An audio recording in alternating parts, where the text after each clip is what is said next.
Episode number 361, Genetic Tournament End. When the rest period ended, the teams reconvened, a mixture of determination and energy evident on their faces. Scylan stood at the center of the chamber, a profound aura enveloping him. Stay connected through Freeweb novel. The final test begins now. Remember, the Battle Survival Enhancer Wave virus is not about longevity. It is about enhancing the very essence of a warrior. If there is one piece of work that you cannot fail, it is this one, since it involves the life and death of our brothers on the battlefield. Begin. With Scylan's words, the atmosphere became charged with intense concentration. Kane and Demento, with their newfound understanding, began working on the genetic chain. Every twist, every turn, and every sequence was crafted with precision and purpose. The creation of the vector was not the same as in the previous two tests, since this time, the duo managed to make a truly flawless vehicle for the wave virus, one that would allow the genetic chain to display its full power. Hours passed, and the chamber was filled with the subtle sounds of coding, each team deeply engrossed in their task. Kane's recent enlightenment proved invaluable. That, plus the power of the flow, allowed him to predict potential instabilities even before they appeared, allowing for corrections in real time. The third Imperial Prince's team, which had been leading so far, seemed to falter slightly. The complexity of the Battle Survival Enhancer Wave virus was evident, challenging even the most skilled coders. As the final moments approached, Kane and Demento inserted the last sequence into their wave virus. They exchanged a confident look, believing that their creation was unparalleled. A few hours passed after Kane's team finished their wave virus for all time to end their work. Scylan signaled the end of the test, and once again, the Genetic Evolution Cube assessed each wave virus. The results would determine not only the winner of the test, but the entire tournament. A hushed silence enveloped the chamber as the scars began to appear on the floating virtual screen. Fourth Imperial Prince, 93% Battle Survival Enhancement. Third Imperial Prince, 92% Battle Survival Enhancement. Second Imperial Princess, 89% Battle Survival Enhancement. Crown Prince, 84% Battle Survival Enhancement. Cheers erupted from the group around the fourth Imperial Prince, since Kane's wave virus showcased an even better effect than the third Imperial Prince's team. It was clear now that the fourth Imperial Prince's team had improved during the tournament, and the final scoreboard reflected their victory. Fourth Imperial Prince, 37 points. Third Imperial Prince, 27 points. Second Imperial Princess, 19 points. Crown Prince, 2 points. Kane could not help but smile, and there was a profound sense of satisfaction in his eyes since all the hard work and effort paid off. Of course, where there was a winner, there must be a loser. The one that experienced failure the hardest was none other than the team composed of the Azure royal family, who worked under the banner of the third Imperial Prince. In the beginning, the third Imperial Prince participated in this event as a mere formality and never expected the Azure royal family's team to perform so well. But they surpassed expectations, and the thrill of victory became intoxicating. With that taken away, rage clouded his mind as he glared at Kane. Camel Goldsoul's animosity towards Kane might be new, but it was intensifying daily. Now, unmistakable hatred gleamed in his eyes. Kane's eyes narrowed as he turned to face the third Imperial Prince, meeting his gaze without fear. The prince's status mattered little to him since he was no mere commoner. While Kane rarely flaunted his background, he had the entire Imperial Lightning Fort backing him. That was already proven when the Collapsing Lightning Duke had assigned the first Collapsing Lightning Pillar for his protection during his stay in the Blood Sea. Everybody, the genetic tournament has come to an end. We will now proceed to crown the top 3 positions. Scylan announced, his voice echoing through the cube. Sensing the tension between the third Imperial Prince and Kane, he acted quickly to prevent any disruptions. With a wave of his hand, Scylan raised 3 large pillars in the middle of the platform where the tournament had unfolded, signaling the teams to take their rightful positions. Malon's team gracefully moved to the smallest pillar, claiming their third-place position. Even in defeat, they held their heads high, embodying resilience. Defeat wasn't the end, but merely a step on the path to greatness. This sentiment was shared by the team of the second Imperial Princess, who remained stoic despite their ranking. In stark contrast, the third Imperial Prince's team struggled to mask their frustration, flying to the second highest pillar. Salamon seemed the most upset, but his eyes also betrayed a hint of fear. Clearly, the worries of the elder genetic coder of the Azure Royal family extended beyond the tournament's outcome. Kane felt minimal concern toward the hostility of others as he, Demento, and Severin ascended to the highest pillar. Their faces beamed with pride, celebrating their remarkable achievement. Humans might not excel at alchemy, rune crafting, enhancement, or wave crafting, but when it came to genetic coding, they were unparalleled in ether, rivaled only by the Legio Eldritch race. Demento, Severin, and Kane, representing the new generation, could rightfully proclaim themselves as peak achievers. Under the watchful eyes of everyone in the cube, Silan presented medals to the top 3 teams. Those bestowed upon Kane's team gleamed with a shining one. A few hours after the genetic tournament, Kane and the 4th Imperial Prince, Klaus, sat in a quiet room. Their expressions were calm, a stark difference from the tension of their previous private meeting. Klaus no longer regarded Kane as a member of his faction. With the need for establishing hierarchy gone, their conversation flowed more amicably. You've been instrumental in our success. Klaus began. It's only fair to say our victory largely hinged on your involvement. A reward is in order. Kane nodded, acknowledging his pivotal role. From the start, his main request from Klaus was this one's support during the arcane ceremony of nobility. But if Klaus intended to reward him further, it would set a favorable precedent for future collaborations. Klaus, having anticipated this, was already prepared. I've transferred 20 million military credits to your account, mirroring Demento's reward. But for your exceptional contribution, I have this. Thank you for listening to the Age of Chaos audio story. Pixie FM grows with listeners like you. Support the series by sharing it and join our Telegram for the latest updates. Episode number 362, third level of the Biomtal Herculean technique. Klaus waved his hand, and from his space ring, a small crystal glowing with a sky blue energy appeared. Kane's eyes immediately narrowed as he saw that crystal. Within it, he felt an extremely pure energy and sensed how his astral wave instinctively reacted to it. Its name is Gold Soul Crystal, a family treasure. Its power radiates from its ability to set your astral wave ablaze, burning the impurities within it, while simultaneously reinforcing it and improving its quantity and quality. Klaus gave Kane a moment to analyze the crystal before continuing. You can only use one during each cultivation rank. This one is more than enough for a wave champion like you. Normally, people wait until they have reached the peak of the rank to use them, but I gather that you intend to use it right away and hope to acquire something even better by the time you approach Wave King status. Kane's eyes narrowed when he heard the words of the 4th Imperial Prince, and he just shrugged his shoulders, as that was precisely his plan. He intended to use the treasure immediately and then strive with even more vigor to obtain a better one in the future. Klaus didn't know whether to laugh or cry. The Gold Soul Crystal was a treasure that some would store for decades, waiting for the perfect moment, yet Kane was prepared to use it instantly. Well, I suppose that's why you've achieved so much at such a young age. It's yours, so use it as you see fit. Kane nodded as he stored the crystal in his space ring. While he was prepared to use it immediately, he would first seek a state of focus and meditation. Although their business was concluded, Kane sensed that the 4th Imperial Prince had another topic to broach. Klaus wore a solemn expression as he locked eyes with Kane. Tell me, Colonel Lorifer, how adept are you at detective work? Sensing the gravity of the subject, Kane took a moment before replying. I specialize in assassination and espionage. Currently, I can infiltrate and gather information on entities up to the level of Wave King with ease. Klaus nodded, trusting Kane's assessment. What I'm about to disclose is classified. If you reveal it without my explicit permission, you'll be branded a traitor. Kane met the 4th Imperial Prince's gaze, signaling his acceptance of the burden of knowledge.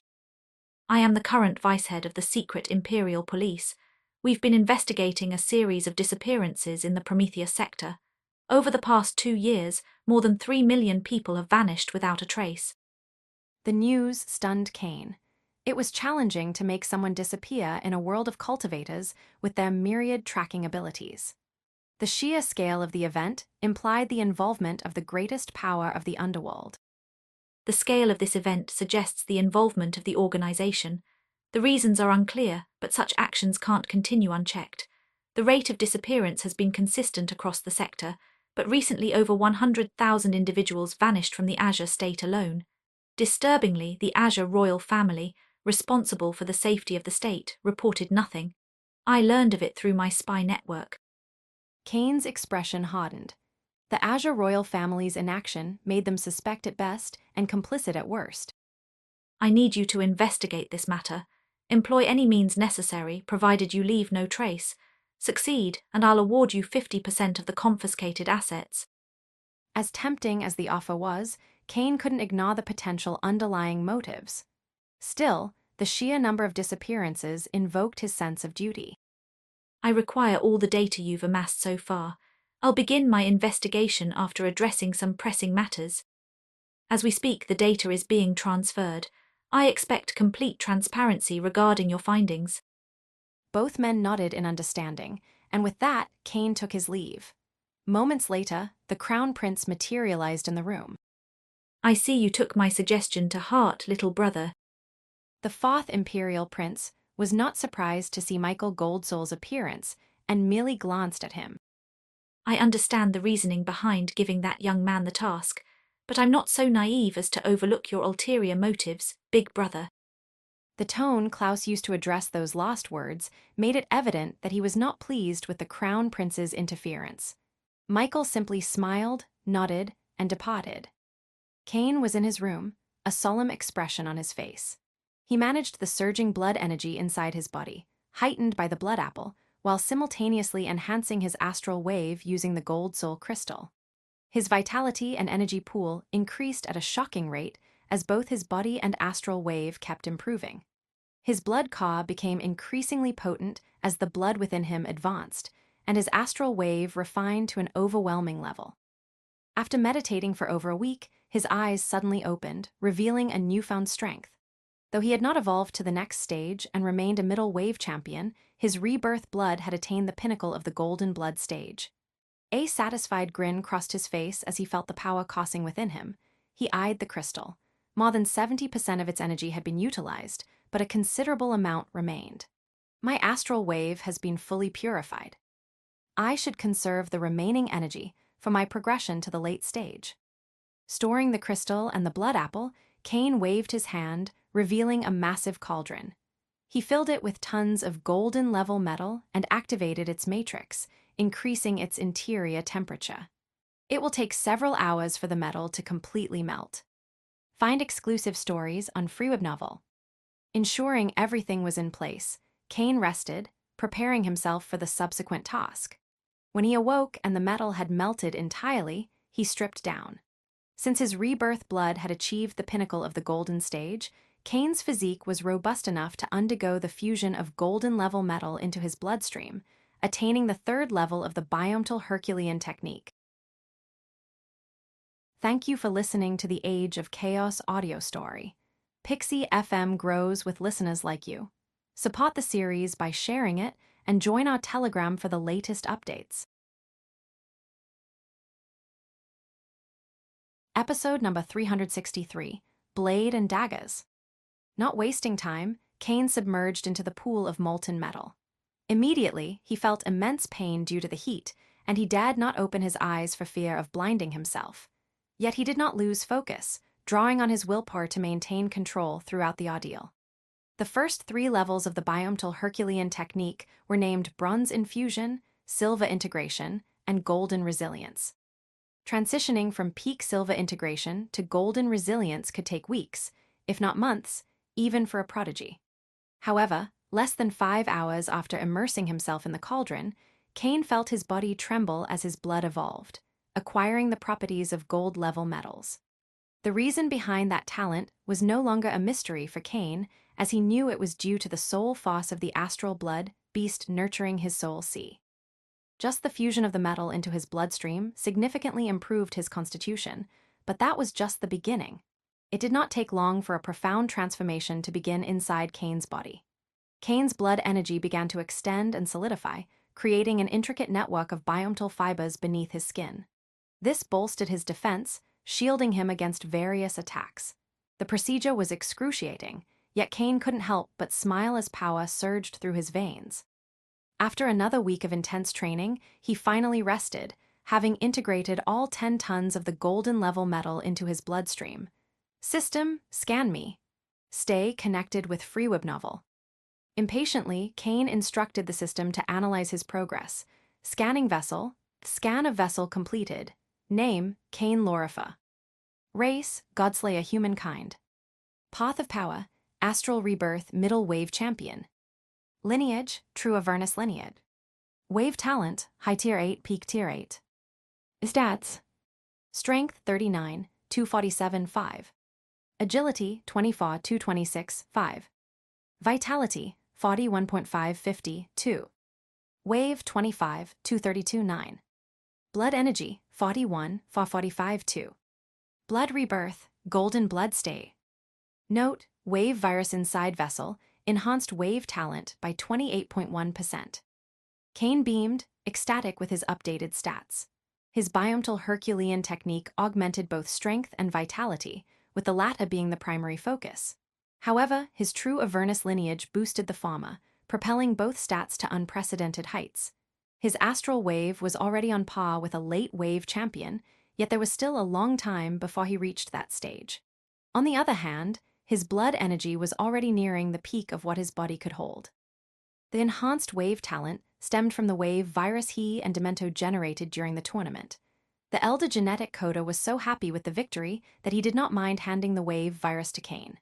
Kane stood with a smile full of pride as he stowed the cauldron and exited the room.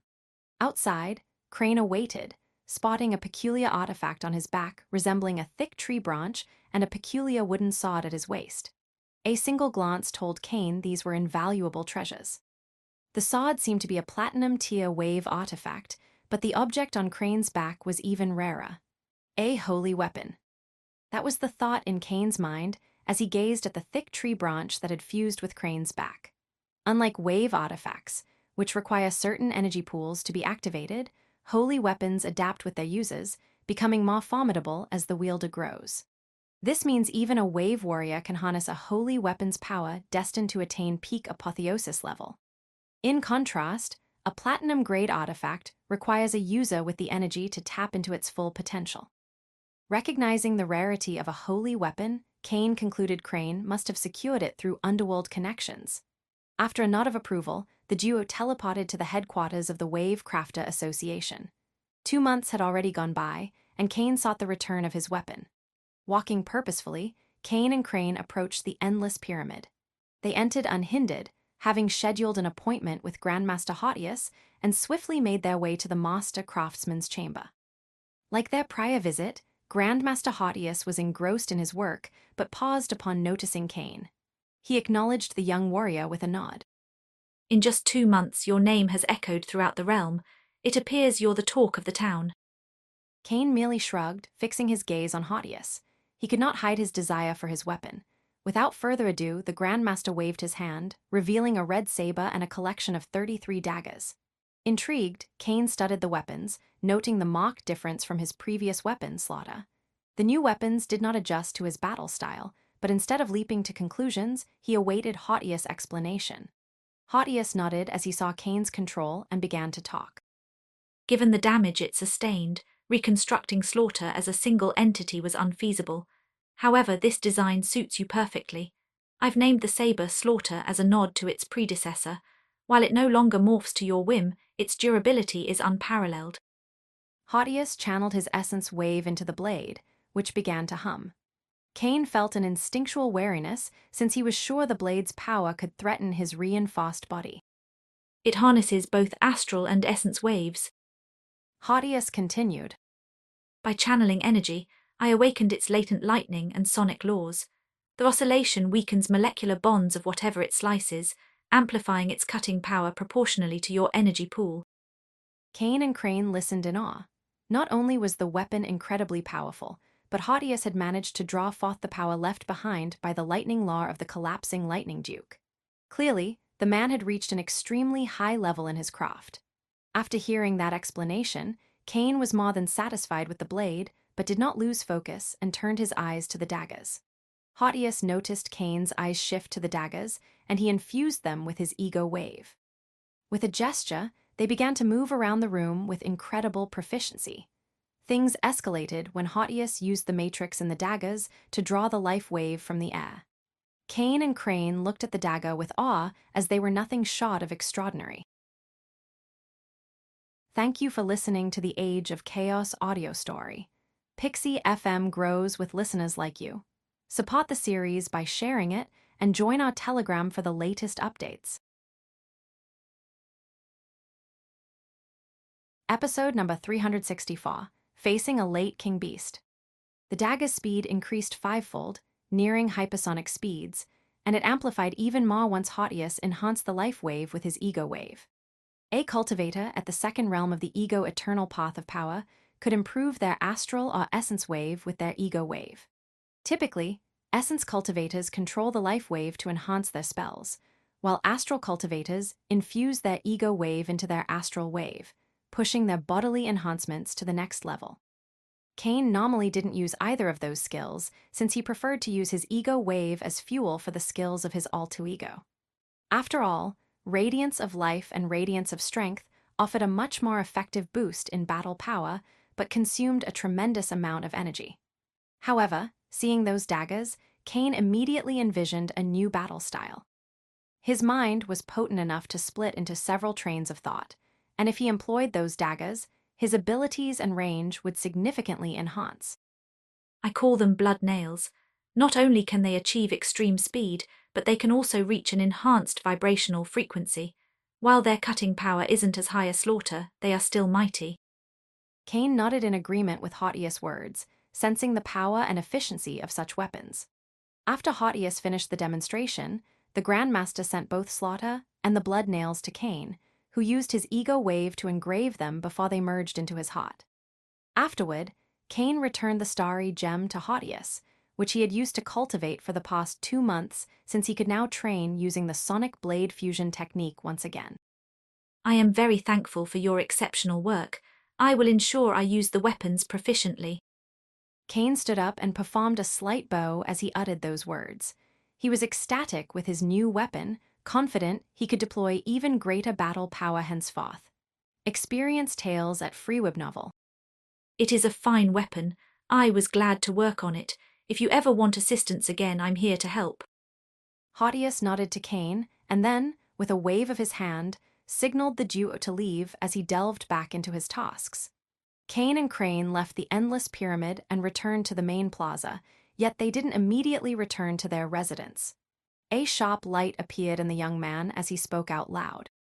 It's just a matter of days before my second trial in the arcane ceremony of nobility. Given that, instead of returning to cultivate, I should hone my blade skills.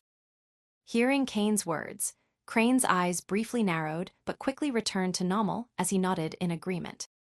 That sounds like a wise plan, my lord. I could seize the opportunity to sharpen my skills as well. I haven't had the chance to test the power of my new treasures or dive into the laws related to my lineage. Following that brief exchange, the pair steadily made their way to the gates encircling Eden, preparing to enter the cicada forest. Cicadas are insects that fall from trees to burrow into the ground, sustaining themselves on tree roots for up to 17 years before emerging into the sunlight. The forest's name did not derive from the presence of these insects or wave beasts resembling them, but from the idea that lurking beasts are ever present, ready to emerge at any moment. This ferocious roar emanated from a creature best described as a massive stone structure evoking images of a mountain. Yet, its design was anything but ordinary. The central body resembled a rugged mountain, its peaks blanketed in snow.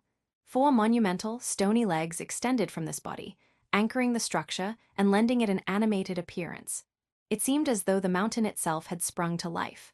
An orange-yellow glow emanated from its back, hinting at volcanic activity or a fiery core. This king beast bore the name Living Volcano.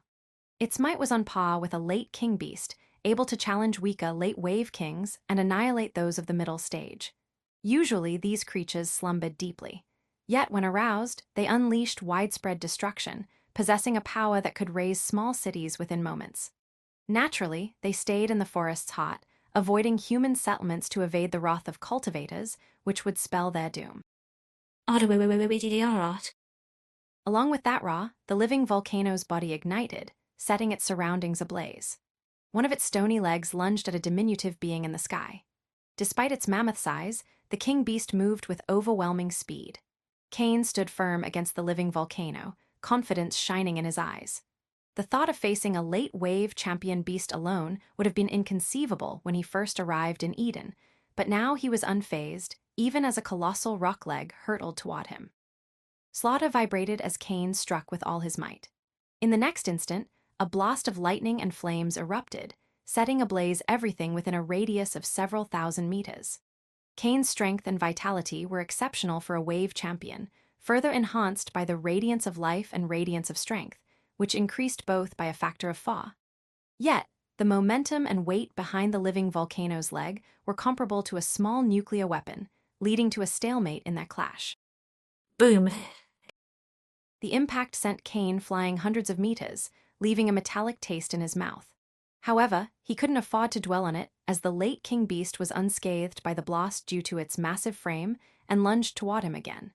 Cain's eyes widened at the sight of another rock leg hurtling at him at hypersonic speed with the weight of several hundred tons. Despite being taken aback by the king beast's might, he was undaunted. His body was more than powerful enough to withstand the strike.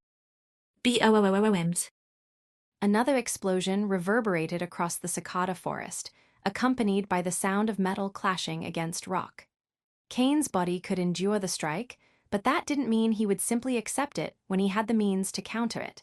That was precisely what the blood nails were for. Thank you for listening to the Age of Chaos audio story. Pixie FM grows with listeners like you. Support the series by sharing it and join our Telegram for the latest updates. Episode number 365, Sundering Concept. The 33 daggers had arranged themselves, forming a defensive formation between Cain and the living volcano's leg. Just because they were weapons didn't mean they couldn't serve as a shield. Cain regained control shortly after, and with a wave of his hand, the daggers dispersed and rose into the sky. His eyes glowed red as the ego wave enhanced the daggers. The living volcano sensed something amiss with the daggers, but having already encountered them, it deemed them non-lethal and lunged at the audacious human confronting it. A cultivator would have recognized the danger of the daggers and monitored them closely. However, Cain wasn't facing a cultivator but a beast. No matter how powerful or wise wave beasts became as a result of their cultivation base, most remained slaves to their instincts and fierce nature, which is why they couldn't surpass any of the main 6 races of ether. Cain watched as the living volcano lunged towards him. But just as it was about to reach him, he waved his hand down, sending all 33 daggers plummeting in a drill formation. The drill struck the living volcano's back, driving it into the ground, attempting to pierce its rocky hide. The daggers' power and range were impressive, as was their maneuverability, rivaling an essence cultivator's spell. They couldn't evoke unique phenomena or the might of laws. That was the domain of the essence evolution path of power, but as secondary weapons, they were ideal. A scream of pain and rage erupted from the living volcano as its life wave burst forth, pushing back the daggers that attempted to pierce its skin while slowly rising from the ground. While its offensive capabilities and agility were average, its defenses were nothing short of extraordinary. Cain's eyes narrowed. They had been clashing for nearly an hour, and while he had taken minimal damage, so had the living volcano. He didn't mind a prolonged battle. In fact, he had chosen this adversary for that very reason. Beyond testing his raw power, Cain sought to evaluate Slaughter and the Blood Nails, aiming to develop a battle style. With a saber, he could no longer use the skills of Bloodflow Fury, but he wasn't seeking a style focused on technique or finesse. Cain had observed many cultivators, from both the astral rebirth and essence evolution paths of power, wield swords. Yet one stood out, the first collapsing lightning pillar. The image of the sod strike that split the Blood Sea remained clear in Cain's mind. While it was a single strike, it revealed the essence of the first collapsing lightning pillar's swordsmanship. The man didn't rely on swordplay. His attacks were simple, aiming to obliterate everything in their path. The key to that attack's power wasn't just his astral wave or physical might. I'm certain he infused that strike with the power of concepts. Cain took a deep breath, closed his eyes, and focused on the blade in his hand. His ego wave fused into slaughter as he shut out everything but the weapon and his adversary. A concept isn't a law. Concepts are born from the collective consciousness of sentient beings, while laws form the framework of universal forces. I don't need to understand a concept's intricate nature to harness it, only resonate with it. Cain's mind grew increasingly serene and focused as he pursued this line of thought, turning his attention to his alter ego. There is no limit or restriction to the concepts one can learn or master. However, just as someone with a lightning lineage finds it easier to master the lightning law, Cain would have an easier time drawing the power of a concept that harmonized with his alter ego. The living volcano kept rising, finally able to stand up, repelling the daggers. Its life wave burst as it focused its energy on its leg and attacked with all its strength. Cain felt the massive stone leg approaching him at thousands of meters per second. He slowly opened his eyes as his grip on slaughter tightened. I am the sun that sunders the night. Along with those words, Cain swung slaughter, colliding directly with the stone leg about to clash with him. SHHHHH. There was no blast or explosion, only the sound of wind splitting apart as Cain's saber sundered the stone leg in half. No scream of pain came from the living volcano, not because the wound wasn't painful, but because it was in shock. It had fought with the human for nearly an hour and couldn't comprehend where he summoned such strength from. Unfortunately for the living volcano, distraction in the presence of a master assassin was a deadly mistake. Before it could regain its focus, Cain was already in front of its face, piercing slaughter into its head. Boodoums. Cain's eyes showed nothing but coldness as the energy on his blade burst, destroying the brain and soul sea of the living volcano and killing the creature. A satisfied smile appeared on Cain's face as he saw the light fading from the living volcano's eyes. The 33 daggers returned to him, positioning themselves on his back, ready to block any attack. However, his smile didn't last long as Cain grabbed his head, assaulted by a sharp pain. A complicated expression appeared on his face as he felt his ego wave deplete. I can summon the power of the sundering concept, but for that, I need to set my ego wave ablaze. Clearly, my mastery over it is too shallow. Experience Tales with Freeweb Novel. Cain had always been harsh with himself, but if anyone else were to see his feat, they would not know how to stop praising him. Not only did he manage to summon the power of concepts less than a year after reaching the second realm, but he also managed to kill a late king beast before turning 18.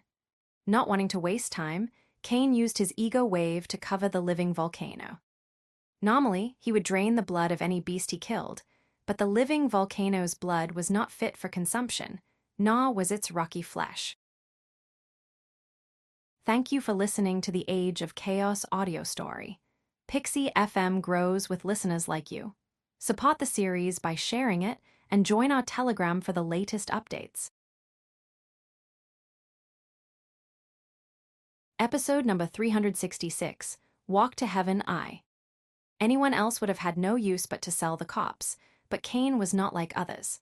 As soon as his ego wave covered the creature's body, he sent it into the devouring dimension. The gluttony module could consume an actual mountain, so it had no problem devouring the energy and vitality of the beast in the form of one. Having taken care of the late king beast, Cain turned around and flew at full speed toward Eden. Although he showed no emotion, he had detected that more than one person was observing him, either from a great distance or using other supernatural methods. I detected no ill will, but that doesn't mean someone isn't aiming to harm me among those observers. They might just be skilled at concealing their intentions. Cain's eyes were sharp as he determined this and made his way to Eden. Having already entered once, it wasn't hard to do so again. He wasted no time, heading straight to the teleportation plaza and then to his residence to rest. The next day, Cain woke up early, cultivated to bring his body to peak condition, and then left his residence. He appeared in the plaza and took a teleportation formation, only to emerge in a vast, barren land. Cain wasn't alone. He immediately noticed the presence of the fourth imperial prince and his group, along with the crown prince's group. The imperial scholars, including Domings, were present as well. The only notable absence was the second imperial princess, though Yardana and Marlon were there. Whether the duo acted as representatives of the imperial princess was unclear. He nodded to all of them, but his attention soon shifted to the only structure in the area. A massive metallic staircase, seemingly meant for giants, crudely embedded into the side of a mountain. Colonel Lorifer, I, the Grand Scholar of the Imperial Court, Domings Flamin, welcome you to the second phase of your trial in the arcane ceremony of nobility, the Walk to Heaven. Domings and the other two imperial scholars approached Cain. Although the Grand Scholar maintained a neutral stance, the others offered minor bows, acknowledging that the young man before them was destined to become an important figure in the Empire. Already expecting such a crowd, Domings remained focused and took out a golden scroll. The Walk to Heaven consists of ascending the heaven stairs, a treasure obtained by our greatest titan Adam. It will test not your strength or combat abilities, but the robustness of your foundations. Anticipation filled the eyes of all present when they heard the words of the High Scholar. The heaven stairs were a revered treasure capable of gauging someone's innate talent and might, and everyone wondered how far Cain might ascend. Who among you is willing to stake their name and reputation in support of Colonel Lorifer? As with the arcane route, Domings posed this question. Just as before, Klaus was the first to respond. I, Klaus Goldsoul, pledge my name and honor in support of Colonel Lorifer. Cain turned to the fourth imperial prince, offering a subtle smile. Their relationship had improved significantly over time. I, Yordana Manixit, pledge the Manixit name and honor in support of Colonel Lorifer. Cain was slightly taken aback by this and turned to Yordana. He was surprised she still supported him despite his recent issues with the second imperial princess.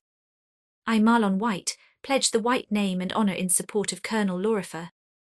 Another mild surprise came to Cain when he saw Marlon also supporting him. Unsure of their intentions, he simply nodded in appreciation before focusing on the heaven stairs. There was nothing more important right now than the challenge ahead. Domings acknowledged the supporters, engraving their names in the golden scroll, then turned to Cain. The higher you ascend, the better your performance mark. Cain nodded, taking a deep breath before stepping onto the first step.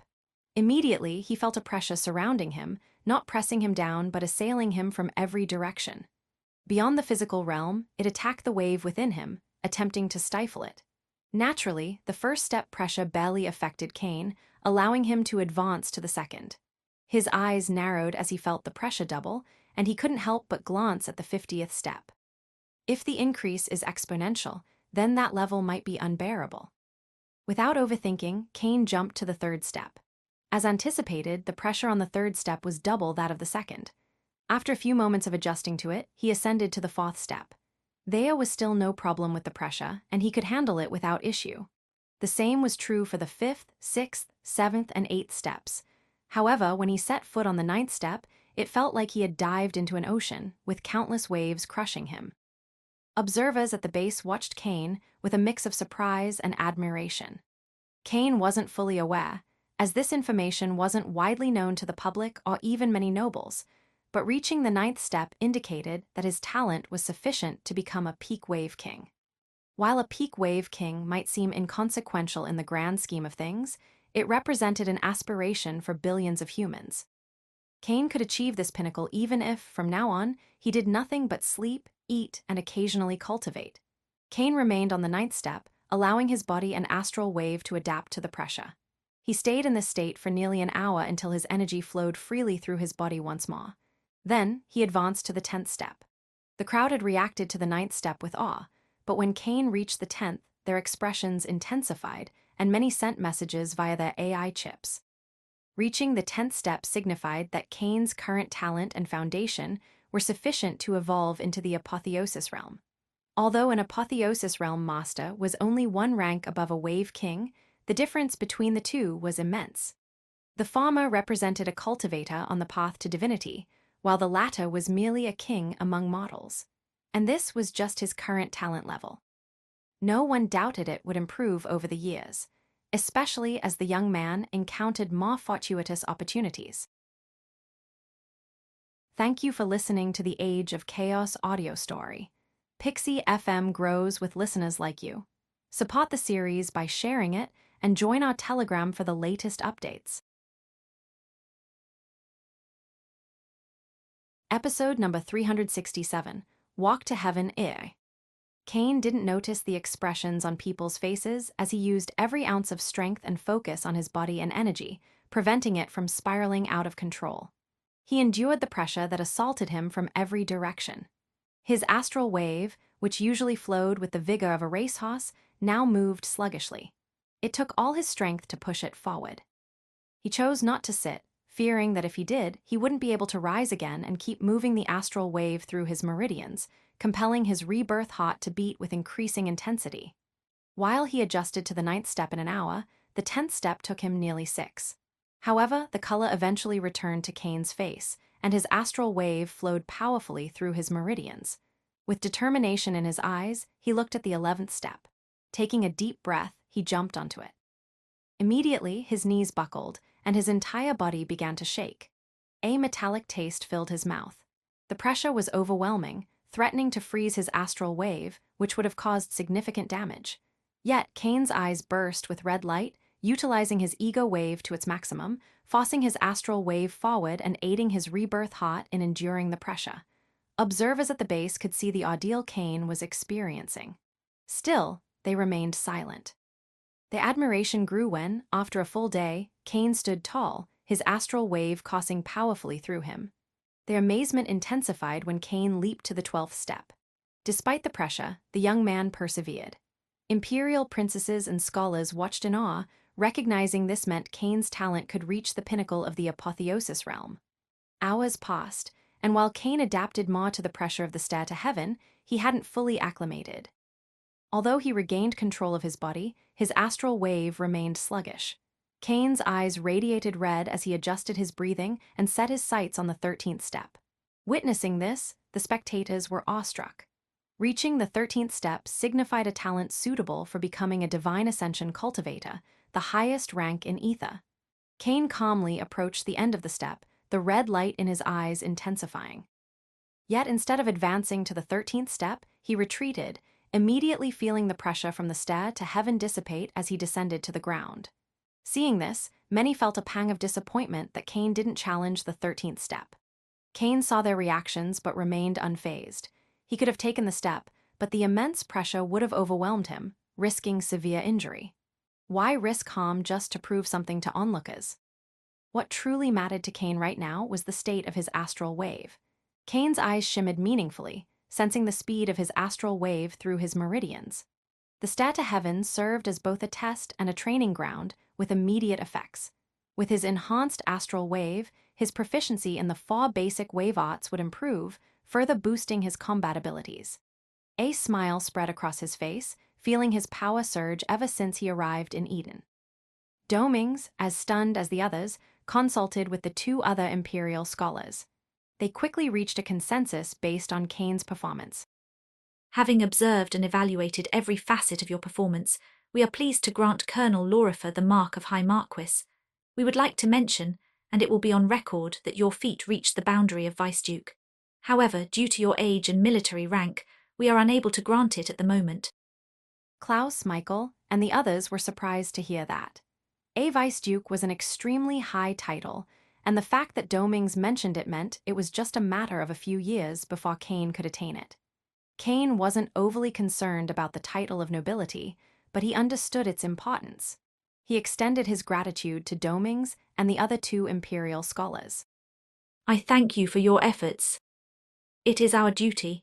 We will see you again in 2 months for the final test, the ascension to the stars.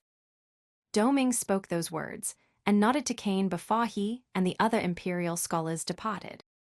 Ha, well done, Colonel Laurifer, you've done an excellent job. Klaus approached Cain, offering his hand for a shake.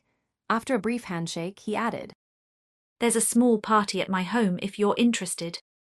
Although the fourth imperial prince didn't say it directly, the party was to celebrate Kane's achievements. Kane smiled but gently declined. Thanks, but I have important matters to attend to at the moment. Maybe next time.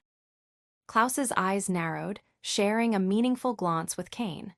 Clearly, the matter concerned the investigation. The brief exchange ended, and both men resumed their pleasant demeanor. I understand. I hope to see you soon, Colonel. With that, Klaus turned around and departed while others approached Kane.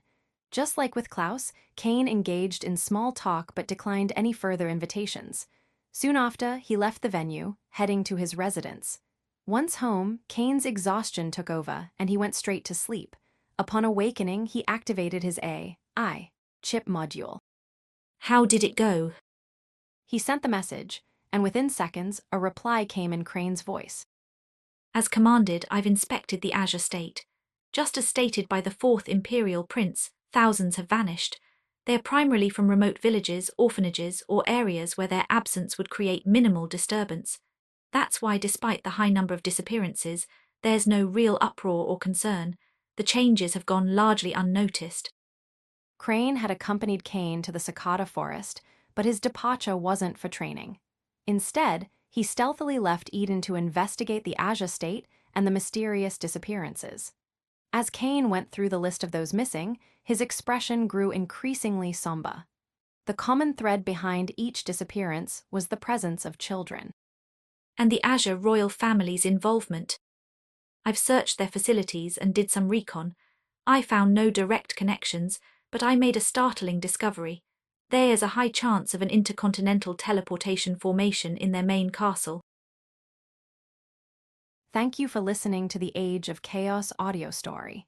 Pixie FM grows with listeners like you. Support the series by sharing it and join our Telegram for the latest updates.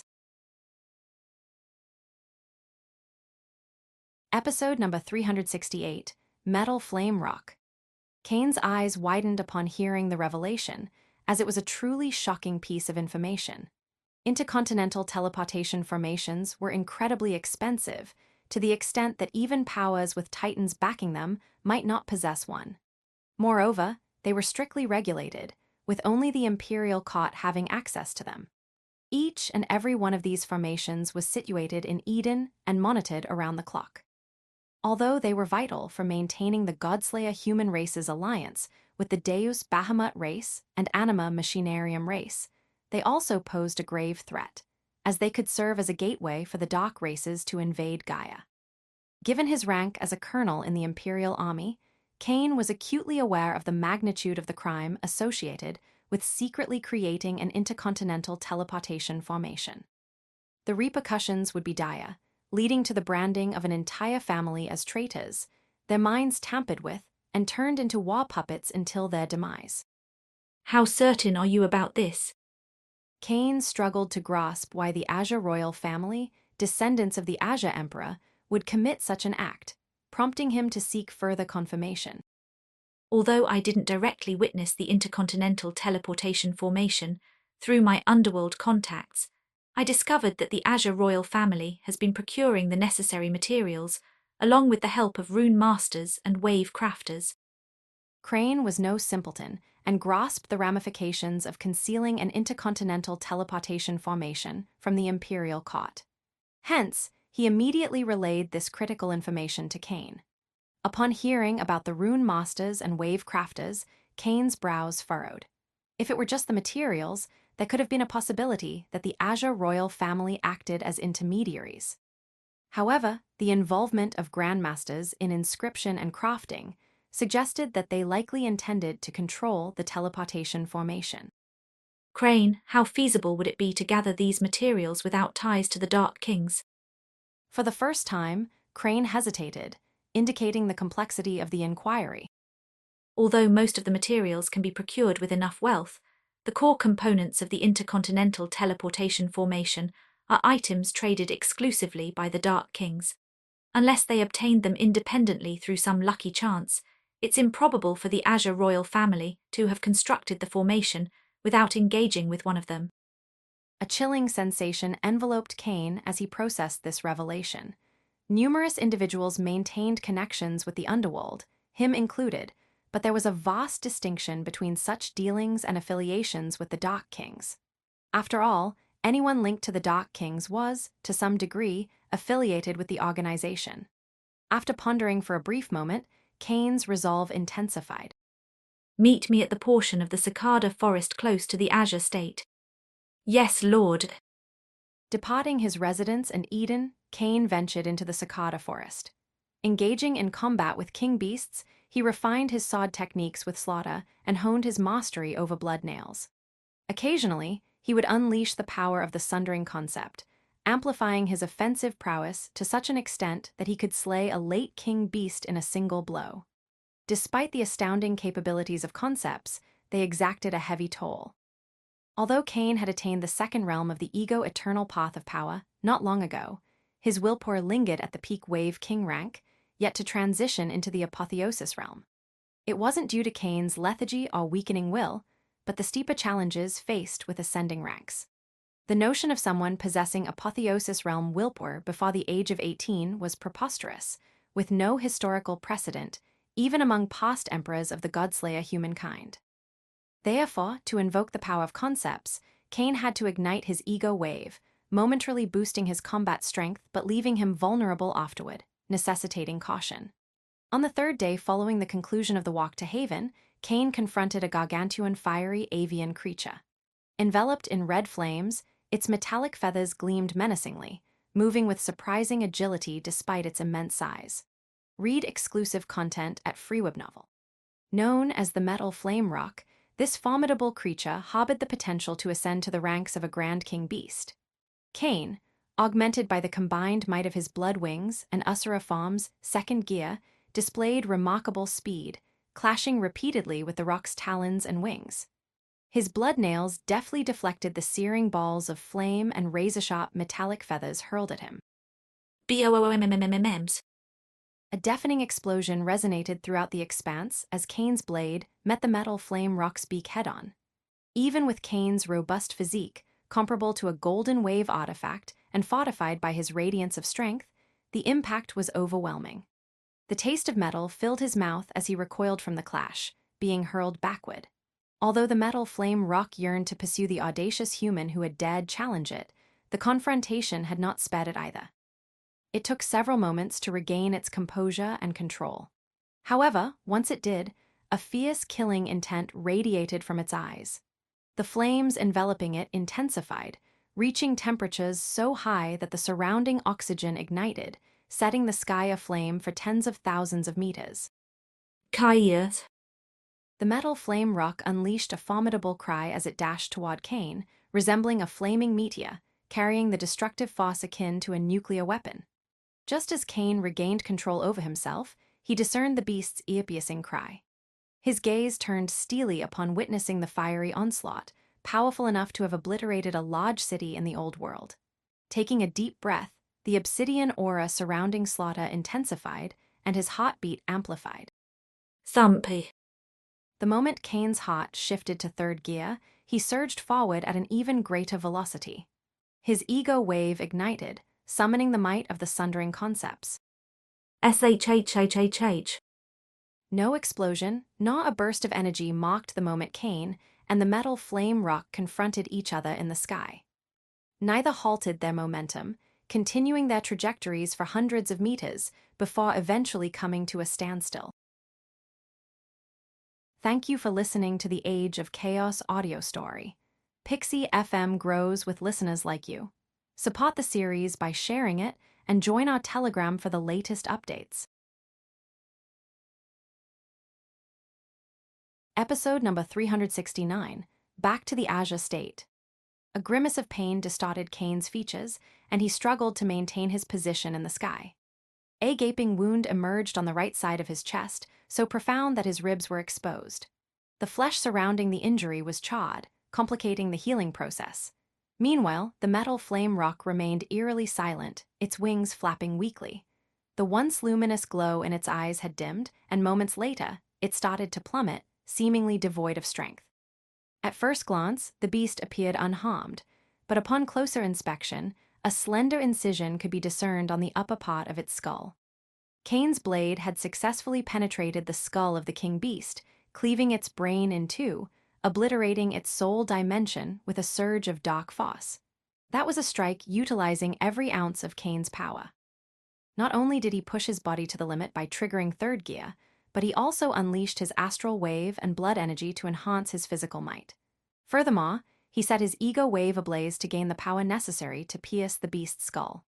Cain clenched his teeth to endure the pain, swiftly returning to the metal flame rock and placing his hand over it, sending it to his devourer dimension.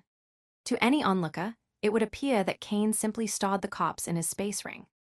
Although taking time to devour the entire body would have been more beneficial, Cain was pressed for time and opted to use the gluttony module that would constantly flood his body with energy and vitality without the need for active participation.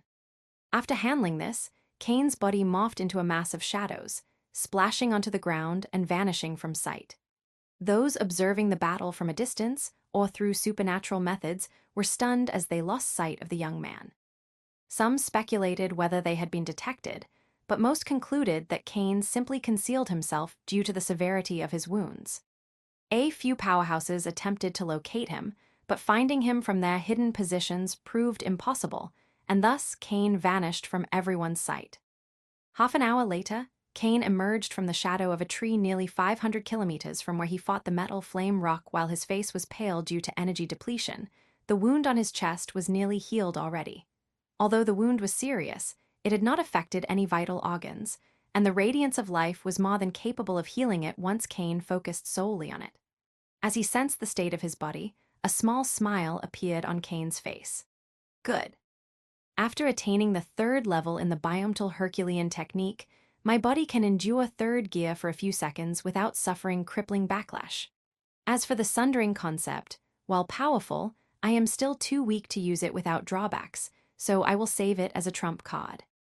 Sensing the state of his body, Cain sat down and began to recover, using a high-quality wave crystal to regenerate his astral wave while taking advantage of the energy and vitality that the gluttony module flooded his veins with to push his body back to its peak.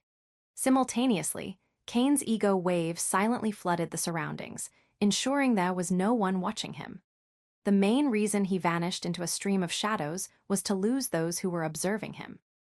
After an hour, Cain regained enough strength, and having made sure no one was watching, he made his way through the cicada forest, nearing the Azure State.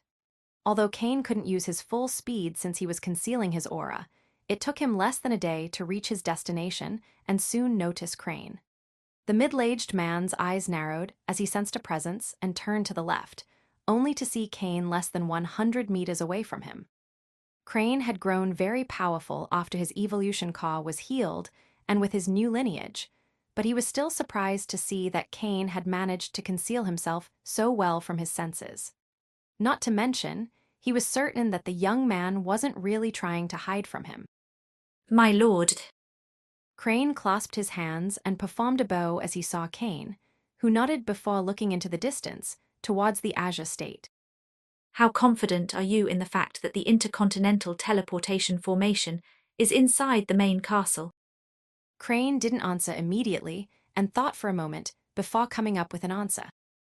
An intercontinental teleportation formation is not easy to hide due to the energy waves it unleashes and the strong presence of the space law. I doubt there is another place in the entire Azure State where they could hide it, as I am sure they do not want anyone to know about it. Cain nodded, agreeing with Crane. He stood silent for a few minutes before the final parts of his plan came to mind. You have surveilled the comings and goings of the Azure royal family from the state as I instructed, right? Yes, my lord. Every time they exited, it's registered. I have even used the wood law to keep track of their presence inside the cicada forest. Cain couldn't help but look at Crane with surprise when he mentioned that. The wood law might not sound as impressive as the fire law or lightning law, but that was clearly the mentality of a novice when it came to the essence evolution path of power. Discover more stories at Freeweb Novel. There was no such thing as a weak law, only cultivators who lacked imagination and the dexterity to use it well. Great, tell me, is there an early Wave King present in the cicada forest? Crane didn't know Cain's plan, but he didn't need to, and immediately provided an answer. Yes, right now there is an old man named Oshus Azure, guiding a young girl into battle not very far from our location. Cain nodded, and the duo immediately set off in the direction of the members of the Azure royal family. Thank you for listening to the Age of Chaos audio story. Pixie FM grows with listeners like you. Support the series by sharing it and join our Telegram for the latest updates. Episode number 370, Saint Hypnosis Master. Excellent, Samira, keep going like that. Continue your adventure with Freeweb Novel. Oshus was watching a young girl fighting a great lion-like wave beast. Yes, Master. The young girl fought using all her strength against the wave beast as if her life depended on it. Of course, while she and the beast were equally matched in strength, she was never in real danger since Oshus could intervene at any moment. The old man looked at the battle with a kind smile, yet there was another sentiment in his eyes as they followed the figure of the young girl. A flash of lust that he managed to conceal very well. Soon, very soon. I just need to make this little beauty more reliant on me. As these thoughts crossed Oshus' mind, his eyes widened as a figure with a red helmet emerged from the shadow of the trees, dashing toward him at a speed he could not respond to. Before he could make a move, the attacker landed a ferocious blow on the lower side of his abdomen, right above his evolution core. Oh, Samira couldn't help but look back as she heard that cry of pain. Her lack of battle awareness was evident, as the wave beast immediately seized the opportunity to attack her.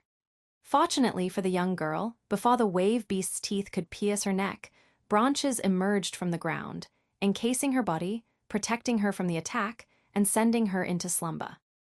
The wave beast clashed with the branches but could not damage them, and upon seeing a middle-aged man with a black helmet appear by their side, its fear exploded, and it immediately fled. The one in the black helmet was none other than Crane. He saw the wave beast running, but paid it no mind and did not attempt to pursue it since it made no difference. Once he ensured the young woman was unconscious, he turned his attention to Cain and Oshus. Cain struck Oshus' evolution core multiple times, preventing the man from using his essence wave correctly, then targeted the pressure points on his body, paralyzing him. Oshus couldn't comprehend what was happening, and by the time he could react, his essence wave and body were already paralyzed. Although he was a wave king, his battle prowess was mediocre. Oshus's only remaining weapon was his ego wave, but despite his age, he was still in the mind-over-body realm, rendering it useless since his body was paralyzed. The first thing the old man attempted was to contact the Azure State for help, but he immediately realized that a jamming signal was in place, making his AI chip useless. Cain stood up and moved away from the old man before a set of branches lifted the latter from the ground, leaving only his head uncovered. do you know who I am? Despite the danger, like all members of the Azure royal family, Oshus was full of arrogance, thinking no one would dare to touch him due to his background and status. The only thing visible beneath Cain's red helmet was his eyes, and they were cold as he stared at the old man. I know exactly who you are, Oshus Azure. My little sister fell prey to your disgusting desires, and now I finally have the power to avenge her. Those words were obviously a lie, but Cain had thoroughly investigated the old man, and he needed to ignite fear in his heart to make his plan work. Oshus' face grew pale as he heard that. He didn't recognize the man behind the helmet, but he had wronged so many people in his life that the possibilities were endless. If the assailant were a thief or hired killer, he could negotiate using his background to preserve his life, but if vengeance was the motive, everything changed. Please, you must be mistaken. I have never harmed any children. I swear on the honor of my family. Of course, the first thing Oshus did was deny the accusations, but Cain's gaze only grew colder. There's nothing you can say or do to stop me. First I will take out your eyes. Then I will flay your body and strip every piece of skin from you. But don't worry, you will not die. Let's start. Cain waved his hand, and the blood nails materialized, slowly advancing toward Oshus's eyes, amplifying the fear and pressure in his mind by the second. No, someone save me, help. Oshus screamed like a madman before the daggers even touched him, revealing the extent of his terror. Of course, Cain had already used his ego wave to block any sound from escaping the area so no one could hear them. Just as the daggers were about to gouge Oshus' eyes, Cain's ego wave burst forth, flooding the old man's mind. Oshus' eyes trembled for a few seconds as a blue light emerged within them, but his willpower was too weak, and he fell into a state of compulsion right away. Cain nodded as he invaded Oshus' brain with his ego wave and began the hypnosis. Trying to infiltrate the Azure Castle directly would be foolish since Apotheosis Realm masters guarded it, but using a spy would make everything much easier. Crane looked on from the side, and the awe in his heart only kept growing. Being able to hypnotize a Wave King was the domain of a Saint Hypnosis Master. Cain did not notice the look in Crane's eyes since he focused solely on the task at hand. Regular hypnosis would not work since who knew how much time it would take to gather evidence of the Azure royal family's crimes. That was why Cain was pushing his ego wave into the car of the old man's psyche, in order to ensure the compulsion would be so intense that this one would act nominally while at the same time following every one of his commands. Oshus might be a coward and lack strong willpower, but he was still a Wave King, and his mental defenses were not weak. Nevertheless, Cain managed to imprint his ego wave into the deepest part of Oshus' subconscious, essentially brainwashing the old man to follow his every command without noticing it. Had Cain commanded it, he could have released Oshus right now. The old man would do everything in his power to uncover any evidence related to the missing people or the intercontinental teleportation formation. Thank you for listening to the Age of Chaos audio story. Pixie FM grows with listeners like you. Support the series by sharing it and join our Telegram for the latest updates.